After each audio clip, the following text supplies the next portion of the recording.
Good afternoon. Welcome to the Concord Bookshop. We're very pleased and very lucky to have with us Richard Francis, who has come today to speak with us about his new book, Fruitlands, the Alcotts, and Their Search for Utopia. Mr. Francis did not come to write this new book by accident. In fact, his best-known nonfiction, as he puts it in the introduction, does not stray very far from his interest in fruitlands. Prior to this, he has written a book called Transcendental Utopias, Individual and Community at Brook Farm, Fruitlands, and Walden, as well as a biography of Ann Lee, who founded American Shakerism in the same town, Harvard, that Fruitlands was founded. And so there could be no one more qualified to write the definitive history of this very, very important utopian community, which tried to turn abstract idealism into concrete reality. So please welcome Richard Francis.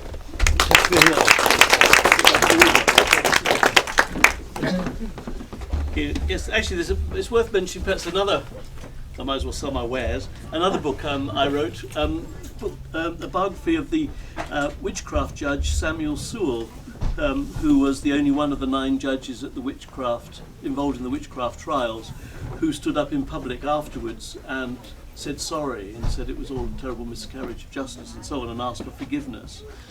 And I mention that because although that was not sort of geographically quite so close as the others, in the sense that he was a Bostonian and the dramatic crisis of his life occurred in Salem, nevertheless, he was the great-great-great-grandfather of Abigail Alcott, and therefore, with one more the great-great-great-great-grandfather of Louisa May Alcott and the other Little Women. So it all gets connected in the end. I thought what I'd do today is to concentrate on the first half of this short-lived community, because basically it is a phenomenon of 2 halves. It only lasted for 7 months in its famous manifestation at the Fruitlands farmhouse in Harvard, or near Harvard Township, but it had already in effect been going for 6 months by that time. And of course the locale for the first phase of the experiment was right here in Concord. And so I thought, as we are in the Concord bookshop, I would concentrate today in my talk mainly on that first phase and some of the things that actually happened during the course of it. But perhaps before I do that, I should just sketch in a little bit of background about this community.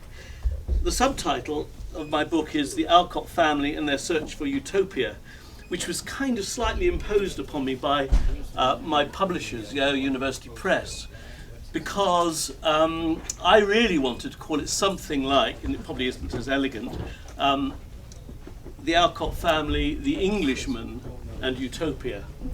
But my editor said, who knows about these Englishmen? Because I'm kind of rather sympathetic to the Englishmen and being English myself. Because it actually wasn't just a matter of the Alcott family. And in fact, the issue as to whether the community was really about the Alcotts or about something else was absolutely critical. It was a cause of tension and argument throughout the life of the community, and ultimately led to its demise. So the other factor, the other members of the community, are quite important. But I thought I'd just sketch in a little bit of background as to how it all happened, how it all sort of happened in the first place. It really began probably something like 6 years earlier than the actual sort of official founding of the community. In the mid-1830s, when Bronson Alcott set up a school in Boston, the Temple School, which was really, it attracted a huge amount of attention. It became a very famous school. His teaching methods were recorded by an assistant teacher at the school and published in book form, and so it became very famous. And at the heart of his teaching method was a notion, and this is really, I suppose, in a sense, the beginning of the utopia, the notion that childhood itself is a kind of utopia. That children are ultimately perfect beings.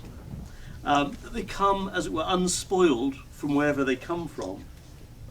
And that basically it's life itself that somehow chips away at them, so that they lose the magic of childhood ultimately and become adults and live in the sort of more workaday world of adult life. And of course, I mean, obviously this, as a sort of theory of developmental psychology, corresponds with the experience of most people looking back at their own childhood and thinking in some ways that it was a golden time for them, and that there's a sort of magic in life that perhaps isn't maintained in adulthood. And backing up this kind of notion of what childhood was all about, and of course as a teaching method, it meant that basically Alcott assumed that children knew more than adults, because they had this kind of mystical sort of fund of spiritual knowledge they brought with them from their pre-existence. So he wouldn't teach, so he claimed. He would simply ask them questions and they would tell him the answers. Of course, you can actually teach people quite a lot by asking them the right questions. But he was absolutely obsessed by the notion that there is a sort of interface. When you are born, there's an interface between your spirit, which is perfect, and the material world in which that spirit finds itself. Obviously, the most immediate interface is the body itself. And he came to think that, and he talks about this in his lessons to the children, and sort of draws their support for this opinion from them, that basically everything depends on the spirit finding its right relationship with the body and with the material world beyond the body. And if only this could be kind of correctly calibrated, then the spirit won't be damaged. The spirit will retain its pristine innocence and integrity. And for him, as for a number of Bostonians, it all came down ultimately to a matter of diet. Because after all, you are what you eat. And therefore, if you control carefully what your consumption of the material world is, you will be able to sustain your spirit without damaging it. And he looked back to the story of the fall of humankind from the Garden of Eden for support for this notion, because we fell from the garden because of eating the wrong food, eating an apple from the wrong tree. And in this belief, he was supported by a number of dietary philosophers of the time, including his own brother, his own cousin, William Alcott, and Sylvester Graham, who was a Connecticut boy like himself and was touring the country, expounding very similar ideas about maintaining the perfection of the soul by careful control of the diet.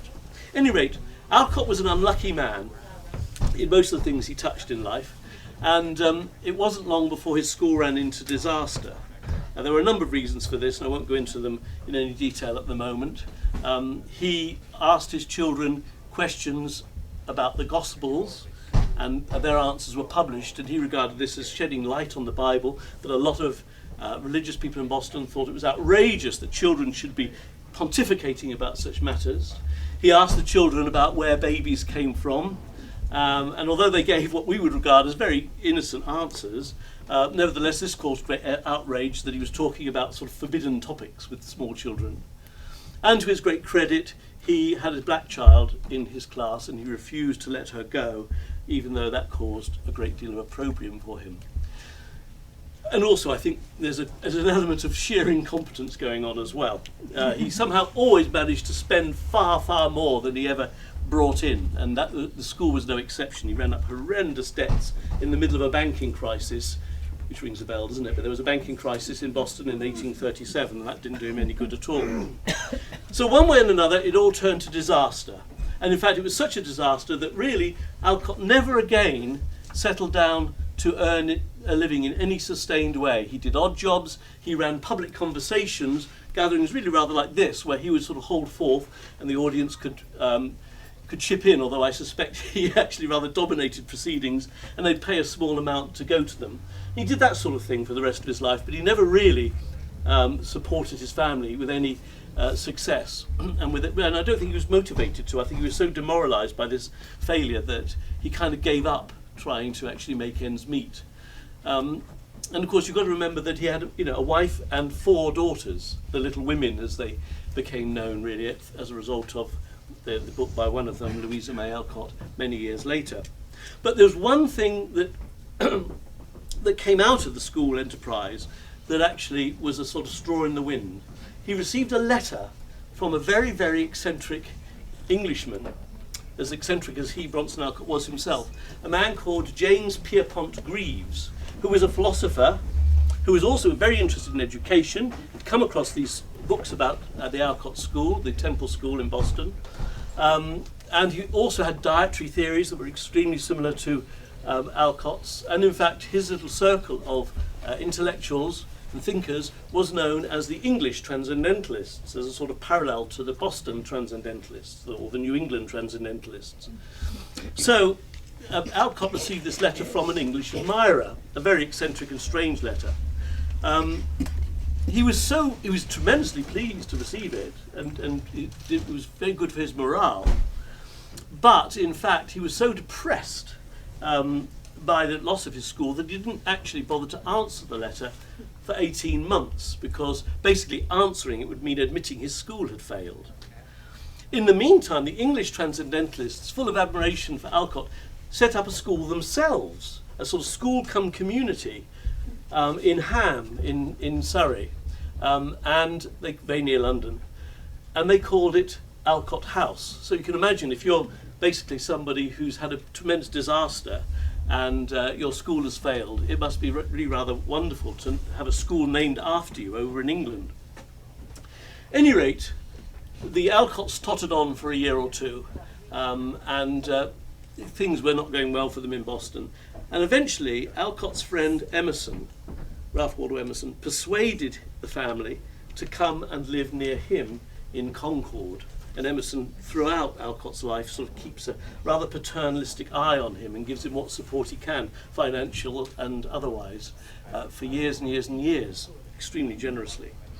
So the family arrived in Concord in 1840, and they lived in, not in the known houses, the well-known houses now that are associated with the Alcotts later on, but in a little house they called Dove Cottage, or named after Wordsworth's cottage in the Lake District, or, and this is something they were much more insistent on than Dove Cottage, they called it Concordia. So their address was rather monotonously Concordia, Concord.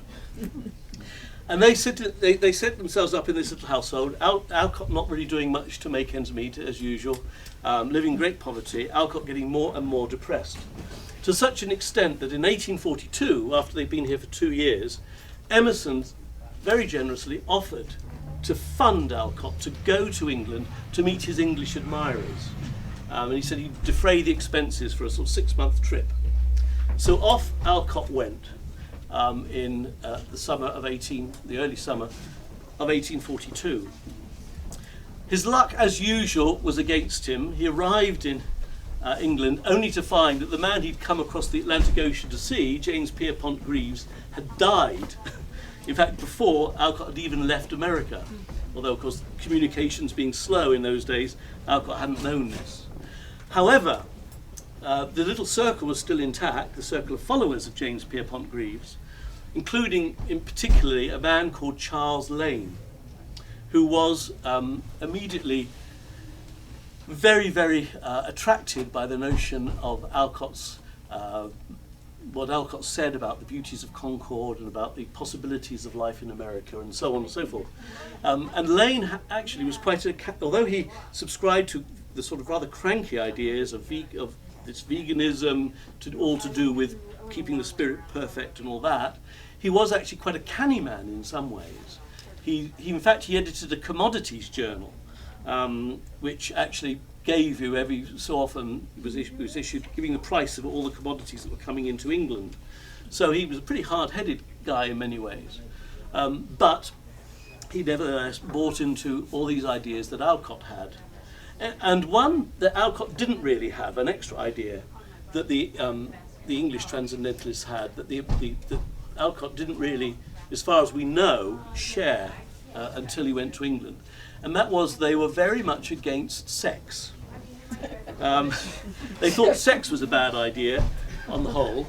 That they believed that if performed according to very austere rules, it could produce children in satisfactory ways. The austere rules basically were set down by one of the English Transcendentalists, a man called Henry Wright, who also came back with Alcott.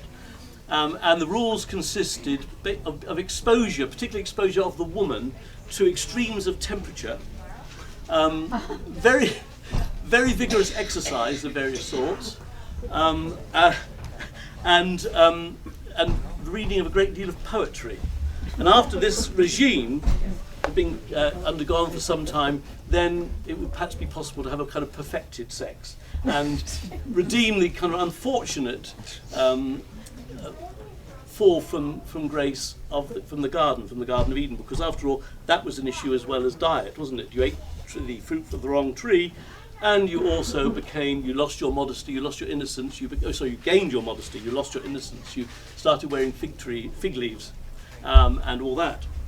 So that was a particular spin which was rather dangerous, for Alcott, who after all was married, happily married, and had 4 daughters at this point.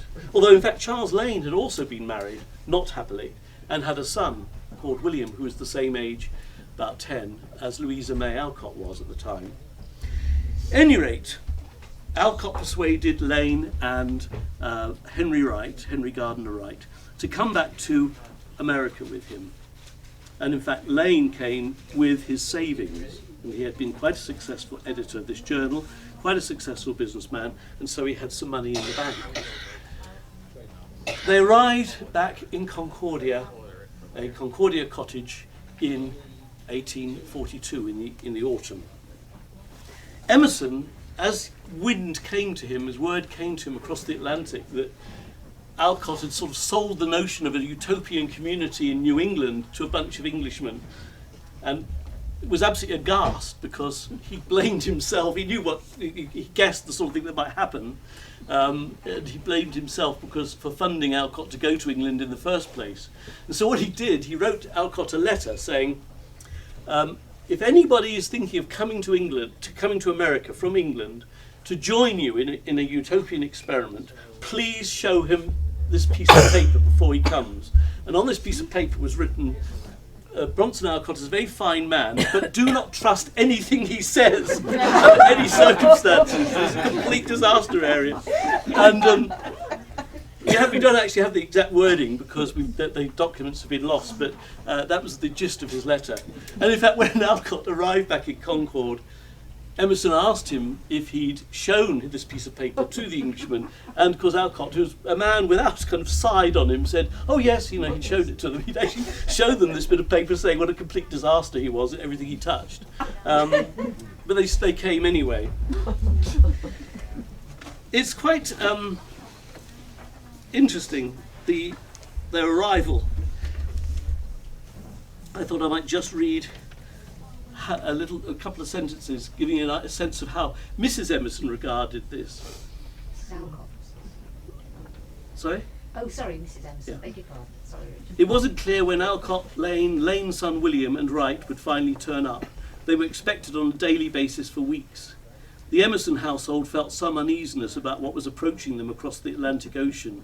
Emerson's wife Lydian, for one, saw the voyages as a threat to the Concord community rather than as a promise of redemption, proclaiming loudly, and that's her own word, or rather her husband's word, on October the 5th that, quote, they shall not come into the good town, as if they were the vanguard of an invading army.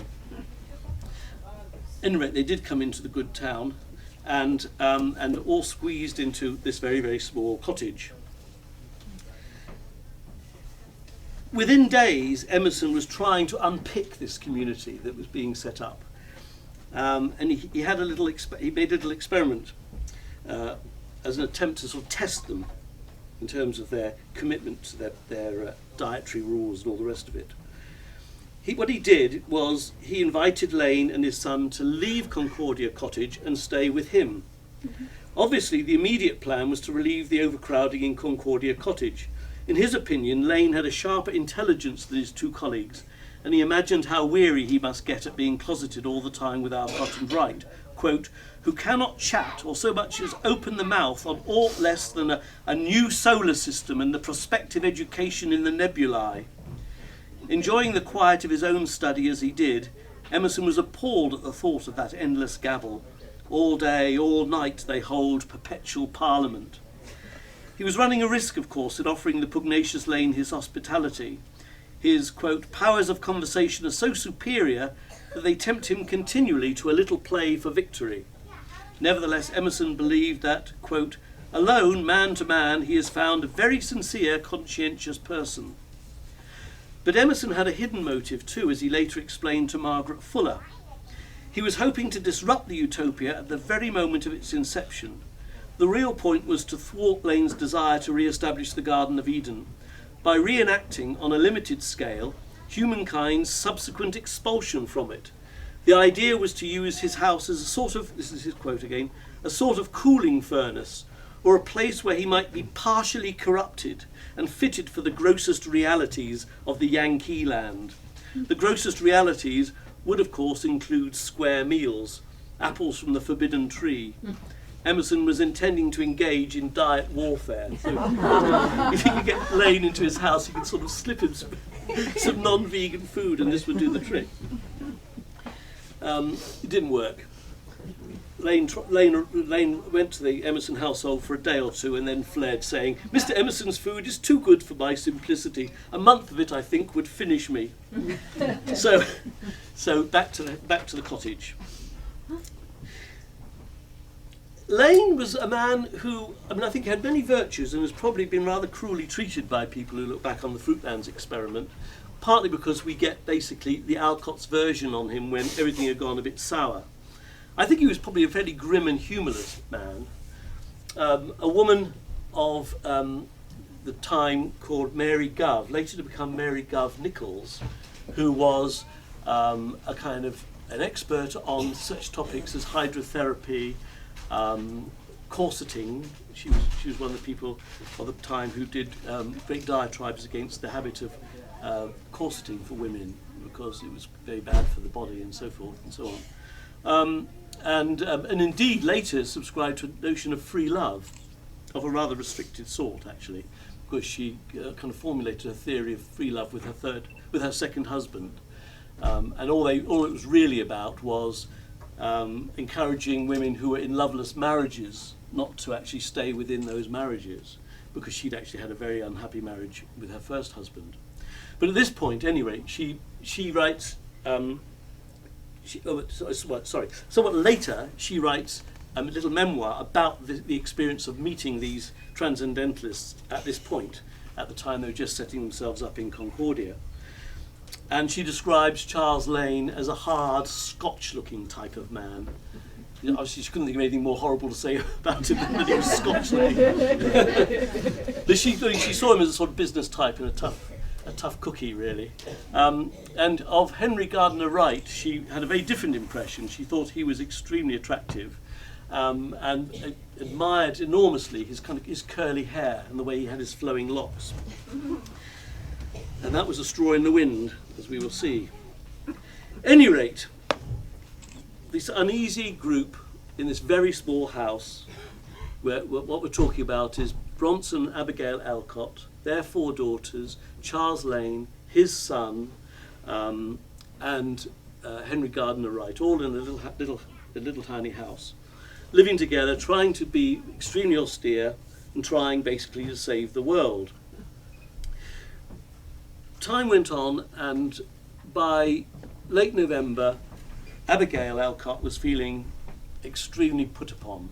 She was feeling the tension of the sheer numbers in the household, and also the fact that basically there was a strain developing between her sense of her family life, obligations as she regarded them as a wife and as a mother, and these other people who were kind of cluttering the place up, and who seemed, as far as she was concerned, not to really understand or respect her problem and her take on things, her problems and her duties as a woman.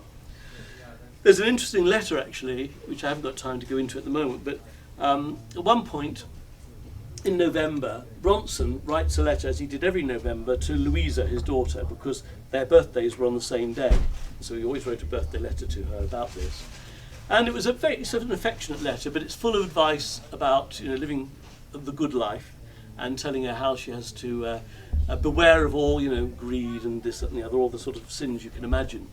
And in her diary of the same day, Abigail, who listened to this letter being read to Louisa, actually describes herself, and she attributes to herself all the sins that Louisa is being warned against by her father. You know, oh, she's lazy. I'm lazy. I want a bit of rest. I have a sense of humour, because Alcott was slightly against having a sense of humour. I like to make a joke occasionally, and so on. She went through the list and kind of deconstructed her husband's letter, sort of wishing that actually all these things that he thought Louisa shouldn't subscribe to, wish they could be allowed within the community and things could be a bit more relaxed and sort of a bit more fun, really. At any rate, by Christmas, she was so fed up that she actually left. She suddenly lighted out with Louisa and with William Lane, leaving the other children, the other 3 girls, in the cottage. She lighted out for Boston. One of the strange things, I think, one of the things that really struck me, this community lasted for 2 Christmases. The following Christmas, it was just disintegrating off at Fruitlands. And you associate Louisa May Alcott with celebrating Christmas. She's one of the great writers about Christmas that we have in the 19th century. I think Louisa May Alcott and Charles Dickens, probably between them, kind of give most people their notion of how Christmas ought to be. If you think of Little Women. And of course the Christmas in Little Women is, a Christmas to do with not having much money and all that, but nevertheless the weather's cold outside and everybody's hearts are warm inside, and there's a lovely sort of cosy feeling about Christmas in many respects. The 2 Christmases of Fruitlands, when she was 10 and 11, were absolutely disastrous. The first one, she was off in Boston staying with her mother and her mother's relatives. The family was apart. The second one, similarly, the father wasn't there. He'd gone off, and they had a very melancholy time. So that Christmas, that notion of Christmas being a kind of a time of family solidarity and everybody being affectionate towards each other, was, I think, a kind of compensation for the Christmases she missed as a child. Any rate, after a week or so, Abigail thought better of leaving the community and came back to Boston. But meanwhile, Henry Gardiner Wright, the other Englishman who'd come over with Charles Lane, he had decided it was all too much. He couldn't stand the dietary restrictions anymore, and he ran off with Mary Gove. And one of the strange tendencies of the English transcendentalists, and perhaps this is human nature, is that the more they seem to go on about how bad sex was, the more they indulged in it. We don't actually know completely the nature of the relationship that Wright had with Mary Gove, but we do know he lived with her till the following May, and that it was considered extremely unconventional, as you can imagine, in 1840s New England, that a couple should live like that. I mean, Henry Gardiner Wright had already got a wife in England that he'd married to the fury of his fellow English transcendentalists because of their reservations about such things. In fact, James Pierpont Greaves had said he wanted to lie in the dust and just give up when he heard that Henry Gardiner Wright had secretly married a teacher at Alcott House. She'd become pregnant shortly afterwards, and they'd had a baby, so he'd left a small baby behind, and now here he was going off with Mary Gove. So one way and another, it didn't seem that their principles were really sustaining him particularly well in his way of life. The next thing that happened in Concord of real note, and I think this is quite a crucial, perhaps in a sense even the most important thing that happened as a result of Fruitlands, or what is called the Fruitlands experiment, the result of this community, is that in January Alcott made an attempt to get himself sent to jail. And he did this as a matter of principle. He refused to pay his poll tax, which was of a fairly modest sum of $1.50, which even for the impecunious Alcotts was probably possible for him to pay it if he'd wanted to, but he wouldn't pay it. And he wouldn't pay it because of he was making a statement about abolition. And what actually really, I mean, again, this is probably a big topic, a big sort of side issue in one sense as far as this talk is concerned for today, but it's a very important one. In the late 1830s, Alcott had become very heavily engaged in the abolition movement. And one of the movement took an odd course in some respects. It became, because the abolitionists were furious that the government supported slavery, even though, of course, slavery was illegal in Massachusetts. The federal government supported slavery, and therefore they began to develop a kind of anarchist agenda, a no government agenda as it was called at the time, where they said, well, we shouldn't support the government, we shouldn't pay taxes, we shouldn't support the courts, we shouldn't join the military, and so on. And it was actually a kind of an opting out of government. A lot of abolitionists felt this was going too far, and it was deflecting attention from the real problem, which was getting the slaves freed. They felt that this was frightening people off who might support the abolition, the basic principle of abolition. But at any rate, that was the line down which Alcott essentially went, and this really had a huge impact on his whole notion about setting up a utopia and creating an alternative to the prevailing social structure. But he tried to get himself put in jail, and I think he was influenced in this by a man called Joseph Palmer. I don't know if any of you have ever come across this character, who becomes quite important when Fruitlands is properly established out at Harvard. Joseph Palmer was a farmer near Leominster, in a little place called No Town, which I always think is a rather picturesque name for a town, who had a very large beard, and in those days beards were not worn. And in fact, he was set upon at one stage by a gang of youths who tried to shave his beard off. And in the struggle, he actually got hold of the razor they were going to use and stabbed one of them in the leg. As a result of which, he was fined a fantastically enormous amount of money and put in jail. And there he stayed. He wouldn't pay his fine. He stayed in jail, and to such an extent that eventually the judge came round to his prison cell and pleaded with him to leave because it was getting embarrassing. But and eventually he did leave when his mother wrote him a letter saying he should come home at once. But I think this probably, more than anything, gave Alcott the idea that he could go to jail on a matter of principle. Alcott being Alcott, it didn't work too well. He went off to, the sheriff took him off to Concord Jail, and to their surprise, they couldn't find the jailer. And so the sheriff said, well, you sort of amuse yourself for a while and I'll go off and look for the jailer. So Alcott went off into town and had lunch with Henry David Thoreau and Charles Lane, their usual meagre lunch of an apple or perhaps a potato. Then went back to jail, only to find that in the meantime somebody had paid the $1.50 and so he couldn't go to prison after all. This didn't stop Lane from writing, from beginning, a series of ferocious essays about the terrible injustice, poor man dragged from his family, flung into jail, etc., etc. And he wrote a series of essays in which he elaborated his notion of an alternative sort of way of organising politics and society, creating a new world, which he published in the newspapers over the next few months. And I think what's really significant about this is that, of course, Henry David Thoreau was involved in this incident. He, as I said, he had lunch with Alcott. Alcott was waiting for the jailer, and was extremely influenced by it. He was a great admirer of Alcott, a great friend of Lane. And 3 years later, of course, he did exactly the same thing, and he succeeded in going to jail, although only for one night.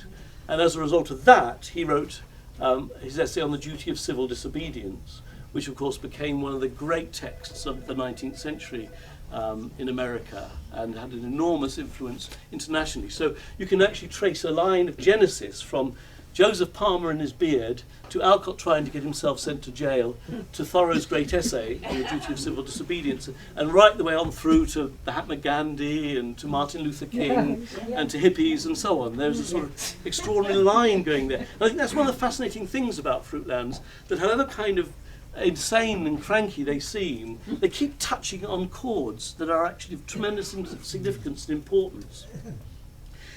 I'm aware that I've talked for 35 minutes, so I'm not going to go on for too much longer, but what I'm going to do is do a little quick visit to the later part of the community. As the tensions increased, one interesting little thing happened, and that was that Abigail Alcott instituted a domestic post office within the cottage, whereby during the course of the day you could write a letter to a fellow inmate of the place, post it in the little mailbox, and then in the evening everybody took them out and read them. And this went on for the rest of the life of Fruitlands. And of course this is picked up in Little Women as well, when the girls and Laurie, the boy next door, use the domestic post office and post each other's letters in their sort of mailbox between their two gardens. They thought they were actually already creating a kind of perfected way of life. There's a strange illustration that Lane makes where he does a picture of the fire, the hearth, and he shows everybody sitting around it. It's just, their names, put a little cross, everybody sat. So the baby was here, and Mrs. Alcott was there, and Bronson Alcott was there, the children were there. And it seems a rather strange thing for a man to do, a middle-aged, serious businessman by nature, by temperament. He sends this to a friend, to his friend back at Alcott House, which incidentally had now become called the Concordium. So we have the Concordia in Concord and the Concordium at Alcott House back in Ham. So there's Concords wherever you look. But the point about this picture was, it was as if he was saying, yes, you get people positioned in the right way, get them round the hearth of the home, get them round the fire, and this like a little pulsation, a little wave. And this goes on, it ripples outwards. He sends them out to England, just as when Alcott's school, he had exactly the same structure of a teacher at a desk and a semicircle of children, well, like this sort of arrangement, a logical arrangement really.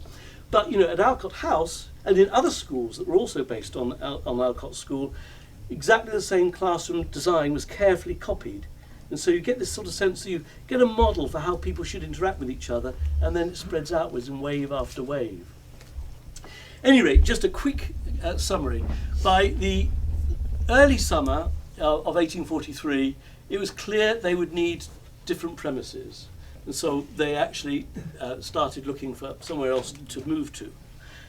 Emerson watched all this with some kind of concern because, knowing how incompetent the Alcotts were, a man called Maverick Wyman came along. They actually did think of building a little property on the cliffs of Concord, but a man called Maverick Wyman came along and said he had a farm for sale up over near Harvard Township, and so they went off to see that farm, and they eventually Lane bought it. It was always Lane's money, but he bought the land, or at least he nearly bought the land. He paid $1,500 out of the asking price of $1,800.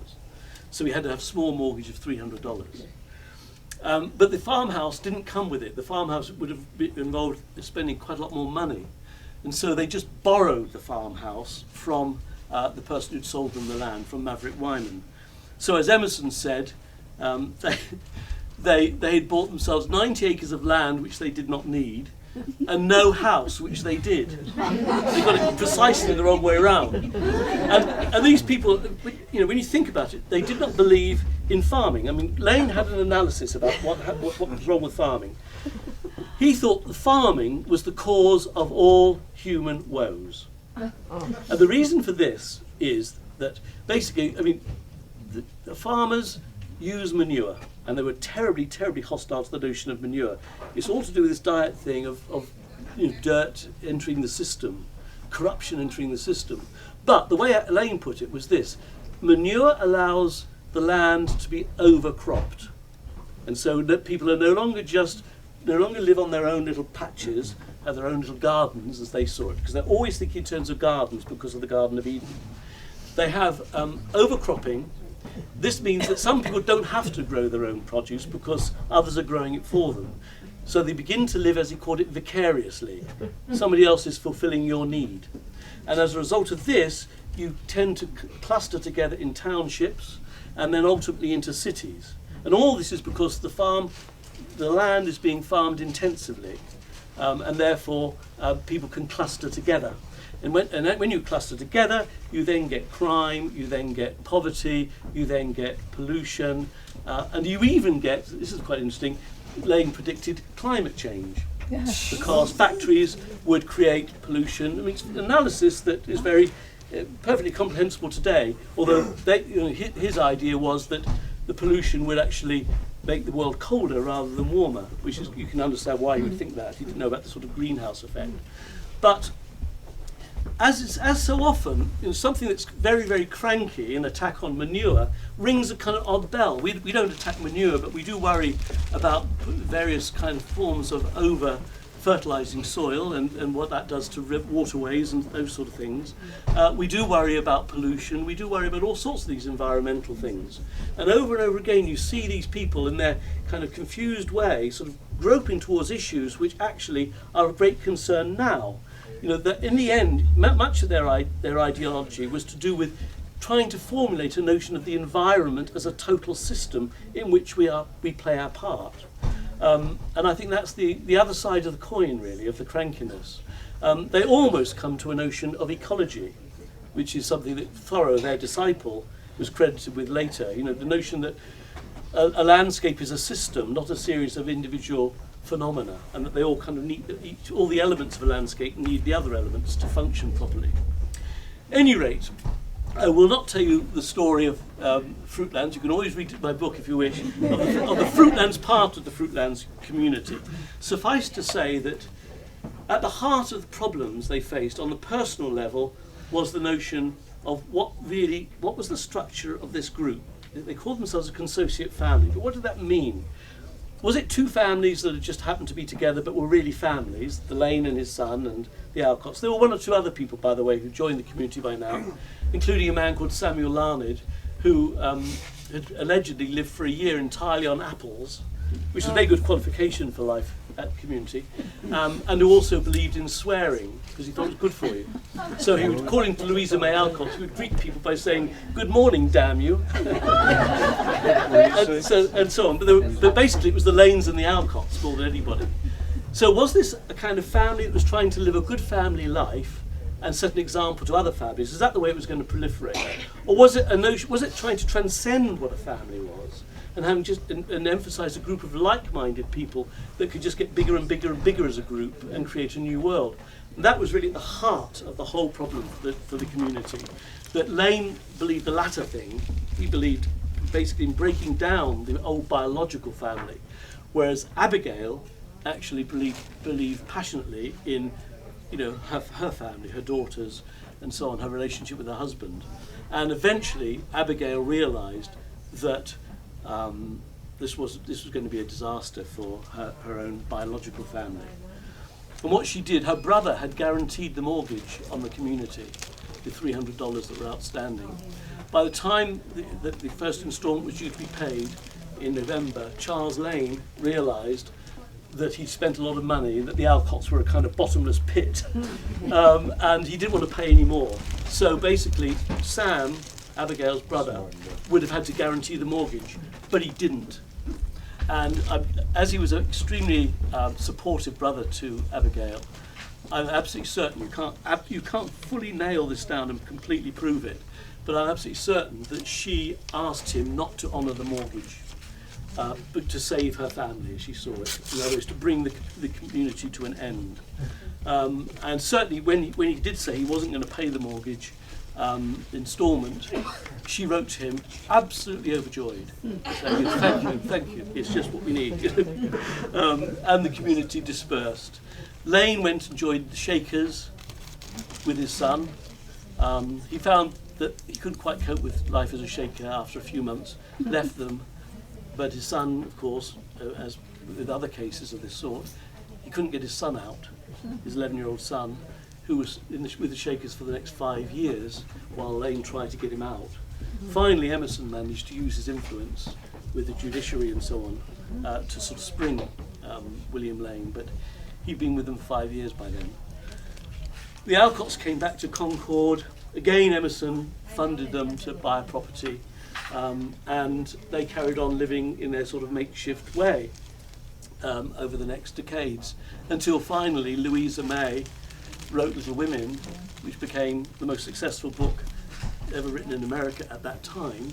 It's never been out of print since, and transformed their finances once and for all. And so there was a kind of, it's kind of interesting that as a result of this community, which failed to define exactly what a family was, Charles Lane, who didn't really believe in family life, lost his son for 5 years. And although he then did, in the meantime, he did actually start living again in sin, as they would call it, with a woman, and ultimately had another 5 children. The Alcotts lived as a family, as a biological unit, and in the end their daughter became the author of the most famous celebration of family life ever written in America. And so ultimately you can sort of see that the sort of melting pot of this community sort of defined various kind of later trajectories of the people involved. Okay, I think I'll stop there. Thank you very much. I'm happy to answer any questions, by the way, that may have cropped up, at least if I can. I'm willing, should I say. If there's anything anybody would like to ask. Yes? What was the context of this was happening kind of in the 1840s? Yeah. And in Europe it was, the first, the Communist Manifest. Yeah, and the revolutions of 1848 and all that. Yeah. It was and what was, why did all this happen? It happened just here. I don't know the context. Yeah, well, I think the context really is that, in a way, transcendentalism is a very complex phenomenon, but I think at its heart, it's kind of the American appropriation of romanticism, of European romanticism, arriving on these shores perhaps 20 or 30 years later than it had in Europe. In the same way, a lot of the things the Romantics were concerned about, like celebrating nature and recoiling from city life, those were triggered by the Industrial Revolution and by urbanization in Europe, which happened, of course, here as well, but was happening in the 1830s and 40s rather than in the 1790s and the very early years of the 19th century. So there's a sort of slight lag, which gives, it's almost like a second wave or second impulse of Romanticism. As you say, there is a tremendous sense of things being, in a state of flux, of upheaval, of new ideas circulating in Europe. Through the 1840s, and exactly the same things were happening in America. There's quite a lot of give and take between the two places.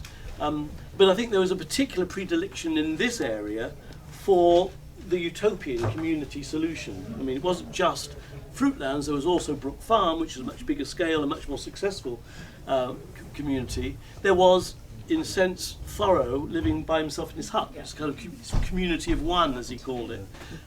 So people kind of, I think because America had so recently had the kind of experience of settling a landscape, they were very interested in a sense, in the small unit, in what a household is, what a township is, how do you cluster people together in a small unit.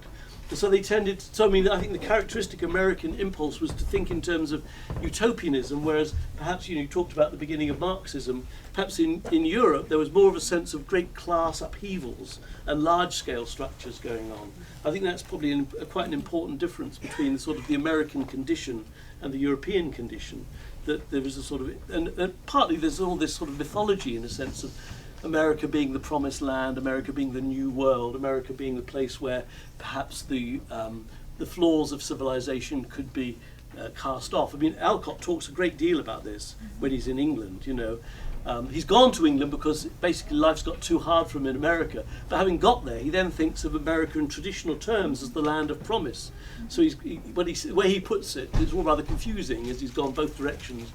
He sort of says, I've gone to the east to see my sun rise, back to England, but America's the great place where it should set, because that's where the sun is headed. It's moving across the sky towards America. So there is quite a lot of traditional expectation, the American dream expectation going on here. And I think that's why even a hard-headed man, in some ways like Lane, was attracted, however cranky Alcott seemed and however kind of inefficient he seemed, he was attracted by his ideas of setting up a community in America, because there was so much kind of, such a huge assumption that America is the place where things can be made to happen. America is the place where the landscape is still available, where land is cheap, where a new life can be built. Just to fit in with that, this is when Emerson is saying it's time for an American literature. Absolutely. We have gained so much from our European roots, but now it's time for us to find our voice Yeah. You know, and how that relates. Absolutely, which, yes. Which Absolutely, fits that's in. yes. And I'd just like to make one more comment. I really appreciate the positive spin. I work at the Concord Museum, Oh yes. and so often people, it's so easy to look back and see the foibles of these people. And sometimes I kind of feel it's partly our job also to maybe to point out the principles that these people were trying to express. And looking back on it, they were making some sense. They made too. a difference. You know, Yes, as, they did make a difference. So I really appreciate the more scholarship that comes out like this. Yeah, thank you. I mean, I think that in a funny kind of way, Louisa, although she was extremely loyal to her father, she probably in some ways did him a bad turn in her memoir about Fruitlands. She wrote a little sort of short story sketch called Transcendental Wild Oats, where she kind of makes fun of the whole thing. Affectionate fun, but nevertheless I think it makes, you know, it is easy to ridicule, and indeed you'd be strange if you didn't laugh at some of it. But there is this other side of it, where they kept stumbling. I mean, for example, I'll give one example of how they can seem very cranky, but at the same time they have a point. They went to Emerson's house. He wasn't there actually. It was a sort of soiree type thing, but Mrs. Emerson was kind of hostess. They went to his house. They had a discussion on the love of nature, and Alcott and Lane did a tremendous attack on loving nature.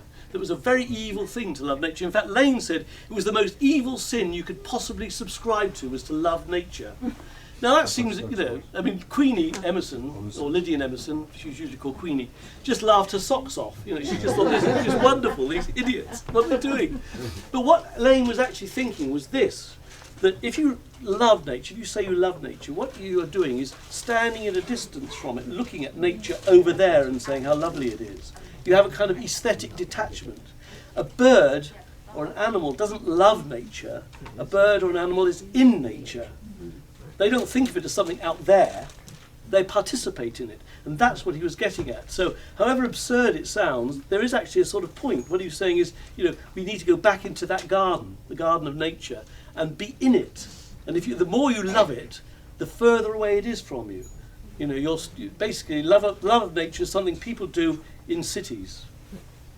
Farming people, primitive tribes, they don't love nature, they operate within nature. And that's really the kind of thing I think he was groping towards. So, you know, you can get there. One side of the coin is absurdity, the other side, there's a real meaning there. And something that's quite thought-provoking, quite intelligent, and sometimes it really is suggestive even to us, you know, 150 years later. I was trying to follow so many names, and there was a woman whose, I believe her married name was Nichols. Yeah, Mary Gov Nichols, yeah. And I just... She actually accumulated quite a few names. She was called Mary Sargent, then she married a man called Gov. So although that was unhappy and it had failed, marriage had failed by this time, when Alcott and Lane knew her, she was called Mary Gov. Then she later became Mary Gov Nichols, and she wrote the book. I didn't know what to call her in my book, because she wrote the book as Mary Gov Nichols, although she published it anonymously. But at the time, as I say, she knew these people, she was Mary Gov, so I just called her Mary Gov.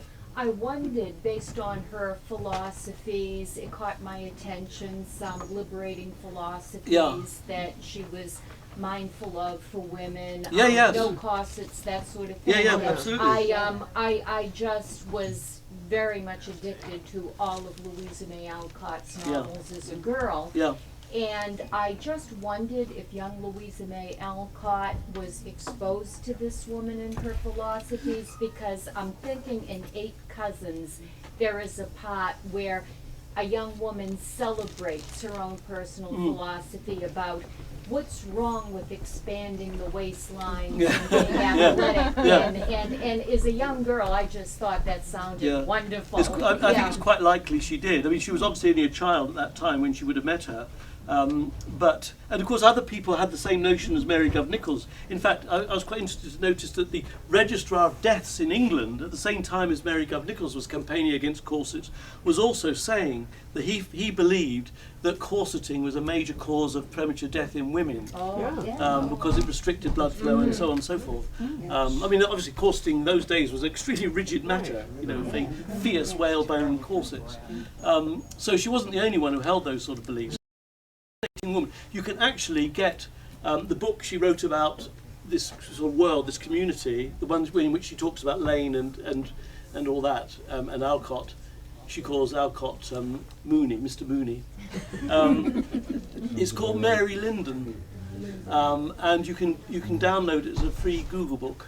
So yeah, so it's worth looking at. Yes. Thank you. You're welcome. Thank you. You're very welcome.